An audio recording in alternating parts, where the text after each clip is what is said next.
We sure appreciate all the time that you and your team have put into Iowa. It seems like you guys have been investing so much of your time and effort to tell us about your message, and although there are some who would be critical, I want to let you know we appreciate it. We appreciate you taking the time to put your message out here and letting us know how you think you can make our country better. There are some of us who appreciate it, and I'm one of them, so thank you. Thank you very much. So if somebody only listens to this radio program, and this is the only information they get to try to decide from the plethora of candidates who they're going to caucus for, tell me why it's Ron Paul. We need less government. We have too much government. We don't follow the Constitution, and we have an obligation, moral and constitutional obligation, to follow it. And if we don't, we're going to lose control, and this country is going to go bankrupt, and we better get a handle on our finances and foreign policy, domestic policy, the whole works. All right, I'll let you choose. Choose one of the guys who signed the Constitution and tell me that if I pushed a button on my little magic computer, my Star Trek computer, and I brought him back today, why would he just tell us that we've absolutely messed up the Constitution? Well, I think they all would. I don't know of anyone that wouldn't be aghast at what's happening, because we haven't followed it. It was written to limit the size and scope of government, and it's been used now lately, especially in the last several decades, to limit and regulate the people. And we're doing the opposite of what we were supposed to do. So I don't think any of them would be very pleased. But that almost sounds like our country's been taken over by the mob. I mean, if we've got rules written to protect the people, and all of a sudden those rules are used to hurt the people, sounds like we've been hoodwinked. In a way, we have, because we've accepted something that Franklin advised against, and he said, make sure that you keep this. It's a republic, not a pure democracy. And when you allow the majority to dictate the rules, then you no longer have individual rights, and that's where we are today. If 51% can get together and control things, they can regulate, and they don't protect the minority anymore, and I think that's where we are. I don't want to use the word mob, but in a sense, it's that way. Yeah, that was my word, not yours. In a sense, that is it. Is what we've been warned about, the dictatorship of the majority, and that can be very damaging. The Founding Fathers understood that the tyranny of the majority was just as potent as any king. Now, here's where you and I... Now, Ron, I need to tell you, this is our token liberal. Okay, he's my token liberal. I like liberals, too. But you may not like this one, though. He's pretty far out there. I'll study it. All right. We'll be fine. But here's where I think you get it wrong, is you're a big states' rights guy. So the federal government won't come in and stomp all of your rights, but if a state chooses, then that's perfectly okay, I think, under your system. Well, and one tyrant is just as bad as any other. That's what our founding fathers warned us against. I think you're right, and you have a point. But the system that was set up meant that if you had a state that became tyrannical, it was up to the states to deal with it. Actually, they were very tolerant of what the states did. You know, Connecticut at the time of the Constitution had a state religion, and they didn't ban it. But finally, they took care of it through the state, and we evolved and we changed. But if you like big government solutions, then you go to Washington, and I don't. I want local people to take care of this, and I like less government, because you can't protect personal liberty and personal choices and personal lifestyle unless you understand minimal government. You don't want the federal government running our personal lives. Ron Paul is our guest today. He's a Republican president for candidate. Needless to say, one of those that are surging. There are candidates who seem to be getting more face time in the news, but none that seem to be getting more grassroots time. You have got a swell of people that, in some people's eyes, remind them of the swell that John F. Kennedy was getting in the mid-1950 or late 1958 and early 1959 as he was coming on in the 1960 elections. What do you attribute that groundswell?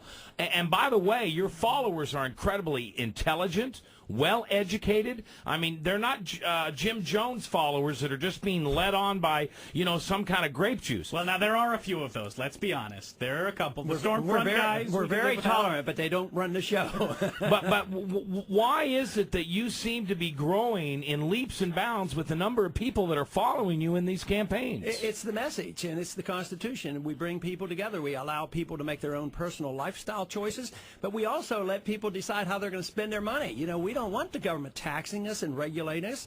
We want the people to be in charge of their life and assume responsibility for themselves. And also the message of foreign policy change of minding our own business overseas too, and that is very, very attractive to young people. It's almost unanimous. If you take people 21 and under and talk to them, it is huge on the number of people there that are sick and tired of the war, and they know it's a high spending, and they're inheriting this huge debt, so they're very, very anxious to see a foreign policy change, and I offer that to them. All right, if we can get back to the Constitution in a minute. Let's go to foreign policy for a minute. Boy, here we go. It's the what is it? January 8th. Is that when the swearing in is? I think Ron Paul is now president. It's not Ron for president. It's President Ron Paul.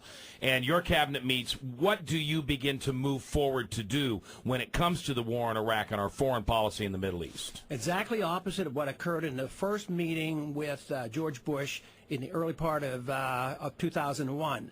Because according to Paul O'Neill, the very first meeting they talked about, and he was astounded, how we were going to fight a war against Iraq, how we were going to bring about regime change, and he was dumbfounded. And my policy would be exactly different. It would be the first one, how are we going to get the troops home? How are we going to end it? How are we going to tell the world we are not going to spread our war into Iran? How we're going to talk to people and start changing our foreign policy, and that's something a president can do. All right, and then line one rings, and it's your biggest ally from Israel, and he says, but President Paul, if you pull out of Iraq, Iran's going to come and destroy us, and all the work we've done for all these years to try to create peace in our homeland is going to be destroyed. I would explain to them, because I think they know that is not exactly true. Because right now we give 3 times as much money to Arab nations for their military operations than we give to Israel. So we finance the Arabs against them. And Israel is more powerful than all of them put together, and we restrain Israel in their defenses. When they want to do something with their enemies, we say, hold off. Why? We got to have this balance. We got to protect the Palestinians. We got to protect the oil. Don't stir up trouble. And if they go for a peace treaty, we inhibit them. We don't allow them to talk to the Syrians and the Arab League, and they would work out their differences much better. But the Israelis have 300 nuclear weapons. Nobody's going to touch them. The Iranians aren't even working on your weapon. So I think a little bit of reassurance, a little bit of common sense would come around. I think they can take care of themselves. And we're broke. Besides that, we don't have any money. Have we done, this is interesting, I didn't write this question down, I just thought of this, but have we kind of done in foreign policy and getting involved in other people's business, kind of what we've done with the Constitution? We've walked away from our core values and our essentials and spent too much money and got way involved in, quite frankly, kind of our grandparents would have said we're involved in other people's business. Absolutely. And the founders understood this was a danger, and that's why they said stay out of entangling alliances. Even George Washington worried about a permanent military establishment, and they said just don't do a trade with people and talk to people and negotiate with them, but don't tell them how to live. And we do much better when we do that. When we try to impose ourselves through force, we get ourselves into trouble. And we don't follow the Constitution on going to war. We go to war without declaring it, and we've done that since World War II. And it's time we quit that, because it's going to end. It's going to end in this bankruptcy and the destruction of the dollar if we don't change our pattern. Okay, Ron Paul is my guest this afternoon. I'm glad you brought that up. Why do you think that since World War II we haven't declared war? Because I have my thoughts, but I'm interested in yours first. Why do you think that since World War II we have not had the gonads or the politics or the policy to declare war? Because we've been in a few of them since then. We've been in Korea. Vietnam. We've been in Vietnam. We've been in Grenada, kind of. I mean, enough. We kicked the crap out of them. You know, we won that one, huh?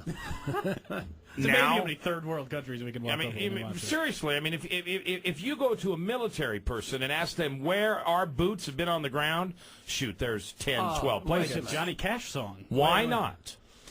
I think that they don't have respect for the Constitution, and I think if you held them up to that litmus test, the people in this country would speak out and there would be no war.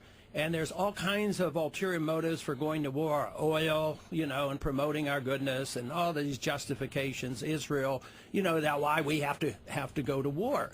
And they know the people won't do it. Matter of fact, when this was discussed in the International Relations Committee, on which I sit, right before we went into Iraq, I made them vote on a declaration of war policy.